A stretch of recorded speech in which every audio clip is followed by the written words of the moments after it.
Muy buenas a todos y a todas. A continuación voy a proceder a explicarles, brevemente en qué consiste mi comunicación dedicada al patrimonio bibliográfico y el patrimonio documental como recursos para la investigación de la pandemia de gripe española de 1918-1919. ¿Por qué investigar y enseñar la epidemia de gripe de 1918-1919? Principalmente por 6 razones. En primer lugar, como luego explicaré, por la relevancia del objeto de estudio. En segundo lugar, porque se trata de un tema de actualidad, desafortunadamente debido a la epidemia de COVID-19. En tercer lugar, porque permite una aproximación del investigador, la historiografía y las fuentes sobre epidemias. En cuarto lugar, porque se trata de un objeto de estudio apropiado para indagar sobre la manipulación de la verdad. En quinto lugar, porque también se trata de un estudio apropiado para investigar sobre la Primera Guerra Mundial y la posguerra. Y en sexto lugar, porque permite la recuperación de la memoria histórica de ese fenómeno epidémico que tuvo tanta repercusión. En cuanto a la relevancia del objeto de estudio, se trata históricamente de la epidemia más relevante en la historia de la humanidad, ya que ocasionó más fallecidos que la pérdida de vidas de soldados durante la Gran Guerra y porque también las estimaciones más recientes señalan que al menos fallecieron 50 millones de personas, incluso que esa cifra pudo llegar a 100 millones. También hay que reseñar que la pandemia se prolongó durante los años 1918 y 1919. Fue una etapa especialmente crítica, ya que se desarrolló durante los meses finales de la Gran Guerra y en la posguerra. El causante de este desastre fue el virus H1N1. La epidemia se desarrolló en 3 grandes oleadas a nivel mundial. La primera, entre la primavera y el verano de 1918, se caracterizó por una baja mortalidad, más elevada en las ciudades y por una difusión en el territorio limitada. La segunda oleada se prolongó desde finales de agosto a finales de 1918. Se extendió a todo el planeta, fue la etapa más agresiva ya que acumuló el 70% de los fallecidos. Y la tercera oleada transcurrió durante los 3 primeros meses de 1919. También fue virulenta, pero no tanto como la segunda oleada. Luego, la epidemia desapareció. En cuanto al origen de la epidemia, principalmente cabe diferenciar 3 grandes teorías o hipótesis. Una de ellas sitúa el origen de la epidemia en los Estados Unidos. En concreto, a principios de 1918, un médico del estado de Kansas detectó un brote de gripe más severo de lo habitual, que además sus casos más graves los sufrían especialmente los jóvenes. Ya en el mes de marzo de ese año, los médicos del campamento militar de Houston, en el mismo estado de Kansas, registraron miles de casos de gripe entre las soldadescas. A partir de ese momento, la epidemia se trasladó entre campamentos hasta llegar a la costa. Desde ahí, los soldados la llevaron hacia Francia y de ahí a los campos de batalla y luego a los civiles. Aquí tienen una imagen, pueden ver una imagen en este caso de un hospital del campamento militar de Houston. La segunda hipótesis sitúa el origen de la pandemia en Francia, en concreto en la ciudad de Tapless, cerca de Calais, en los años 1916-1917 y a comienzos de 1918 se dieron condiciones idóneas para el inicio de una pandemia. En concreto consistieron en que coexistieron militares debilitados y hacinados, atacados con gas mostaza y en contacto con animales, personal procedente de China y sanitarios de diversos países, entre ellos de India. Y en segundo lugar, según esta teoría, desde ese lugar, desde Calais, el movimiento de tropas de Europa a Estados Unidos llevó la enfermedad a ese país, A continuación puede ver una imagen, en este caso de un hospital del norte de Francia con soldados atacados por la gripe. Y la tercera teoría focaliza el origen en trabajadores chinos. En concreto, sería la consecuencia de la cooperación de China con Rusia, Francia y Gran Bretaña durante la Gran Guerra. Estos trabajadores chinos viajaron a Europa desde 1916 y lo hicieron a través de dos rutas, las rutas del Cabo de Buena Esperanza y desde Canadá. Y hay que reseñar que están registrados casos de gripe en China desde finales de 1917. Como le decía anteriormente, se trata de un tema de actualidad. La epidemia de COVID-19 ha puesto de manifiesto que la era de las epidemias no ha terminado. También ha puesto en valor la función del historiador, que permite aprender del pasado para gestionar de manera más adecuada el presente. Y también posibilita reflexionar sobre la gestión de la pandemia en perspectiva comparada, en este caso, la gestión de la pandemia de COVID-19 en relación a la gripe española. También nos permite realizar una aproximación a la historiografía y las fuentes sobre la pandemia de gripe.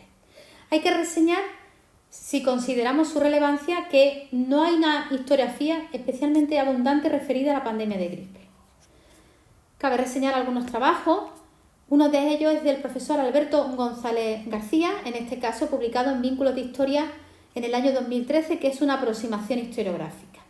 Muy importantes también dos contribuciones de la profesora Beatriz Echeverri Dávila. Una de ellas es un artículo publicado en la revista Demografía Histórica, denominado En el centenario de la gripe española, un estado de la cuestión. Y por último, una monografía, La gripe española 1918-1919, que se aproxima a ese acontecimiento desde la perspectiva mundial y española.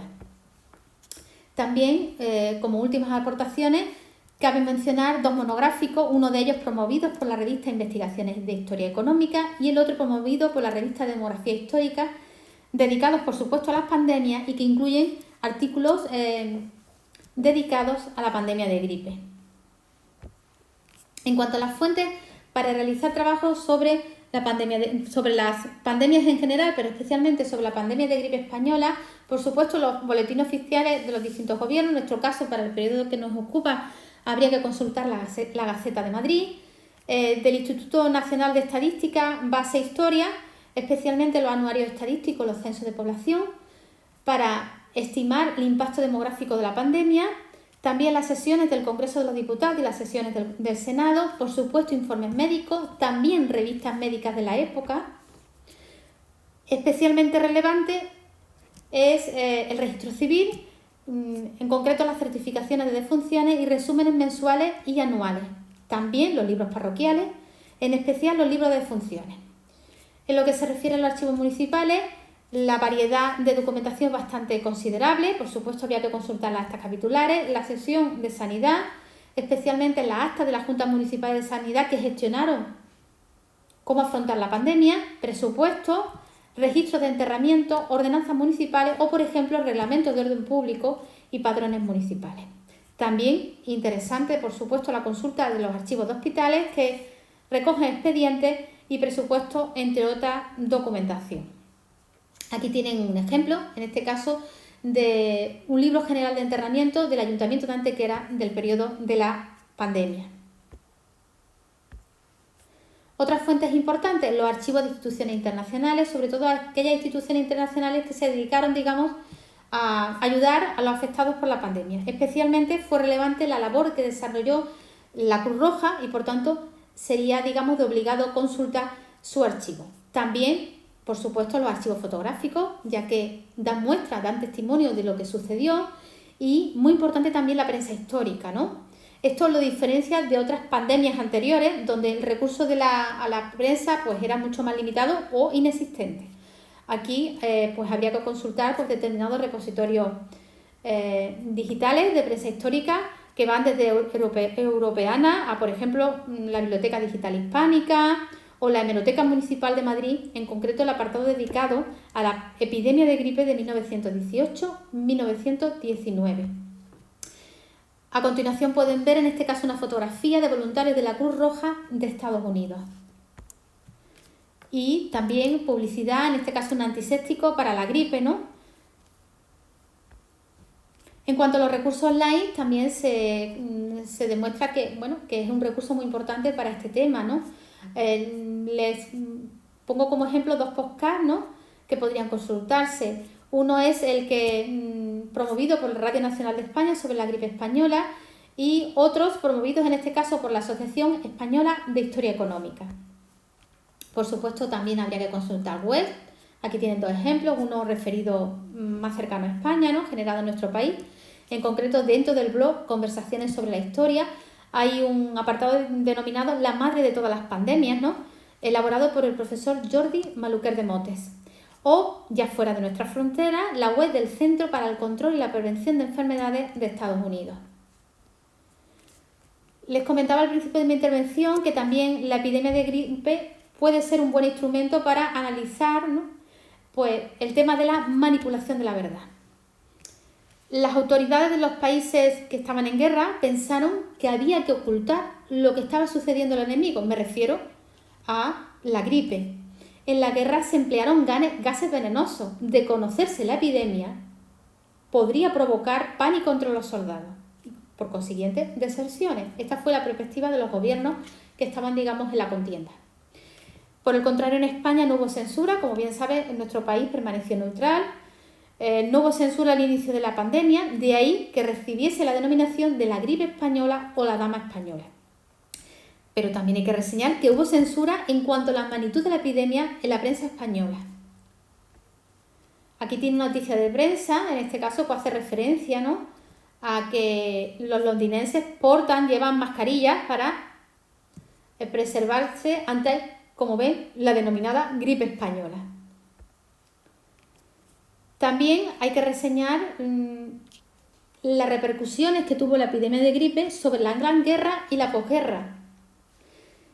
Por supuesto, lo hemos mencionado anteriormente, el fallecimiento masivo de soldados que obligó a cambiar el curso de las operaciones militares. También, como he comentado, se ocultó a la soldadesca la epidemia. También, por supuesto, al enemigo. Todo esto aceleró el fin del conflicto militar. Y en cuanto al Tratado de Versalles, se elaboró en un clima de pánico entre las autoridades de los países victoriosos, lo que provocó improvisación y errores que después tuvieron que pagar, ya que las reparaciones que se establecieron, sobre todo a Alemania, fueron, digamos, desproporcionadas, lo que contribuyó al auge del ultranacionalismo en ese país. Y por último hay que reseñar la necesidad de recuperar la memoria histórica de este gran acontecimiento, que a mi modo de ver es una de las grandes olvidadas de la historia. Es sorprendente cómo en relación a la Primera Guerra Mundial y a la Segunda Guerra Mundial no ha quedado en la memoria colectiva el recuerdo de la pandemia de gripe, siendo, como he señalado, la de mayor impacto demográfico de la historia. Su comparación con la epidemia de COVID-19 pone de relevancia la fragilidad de la humanidad y que la historia, en ocasiones, es cíclica. A continuación les voy a exponer, de manera, digamos, resumida, la actividad que he elaborado para fomentar la investigación del alumnado del grado en Historia en relación a la pandemia de gripe de 1918-1919. Objetivos de la actividad son los siguientes. Por supuesto, la aproximación a la historia de las epidemias, que pocas veces están, digamos, presentes en los grandes manuales, que busquen bibliografía y documentación sobre la pandemia de gripe, también que gestionen y analicen documentación, bibliografía y recursos online, también que construyan conocimiento y también favorecer la formulación de preguntas por parte del alumnado para comprender el pasado. Otro de los objetivos que pretendemos es establecer una comunicación entre el investigador y el sujeto de investigación, fomentar las competencias en patrimonio y las competencias digitales. En relación a estas últimas, dar a conocer como recurso el podcast para motivar al estudiante, como medio para promover el desarrollo de las competencias investigadoras, es decir, aprender a aprender y, por supuesto, también la competencia digital. Y muy importante, el desarrollo del pensamiento crítico por parte del estudiante. Para realizar la actividad, los estudiantes tienen a su disposición en el campus virtual bibliografía, sobre la materia, recursos web y los mencionados podcasts. La actividad consiste en responder por el siguiente orden las siguientes preguntas. El origen de la pandemia a nivel mundial, por qué se la llamó gripe española, cómo llegó a nuestro país, cuál fue el impacto demográfico en España en lo que se refiere al número de fallecidos. Muy importante, las fuentes para medir el impacto demográfico de la gripe. También se les pide identificar las oleadas de la pandemia en España, también su duración en el tiempo y cuáles fueron las zonas más afectadas. También a qué grupos de edades y por qué afectó a esos grupos de edad en mayor medida en nuestro país. También los alumnos a continuación deben localizar y analizar una noticia de la prensa española del periodo de la gripe. Deben identificar el periódico en el que aparece la noticia, el día de la publicación, el título de la noticia y su dirección web, el autor si lo hubiese, el lugar del periódico en el que aparece la noticia y qué información se proporciona y si es veraz o no. Y, por último, el estudiante debe exponer su trabajo ante sus compañeros. Y ya sin más, muchas gracias por su atención.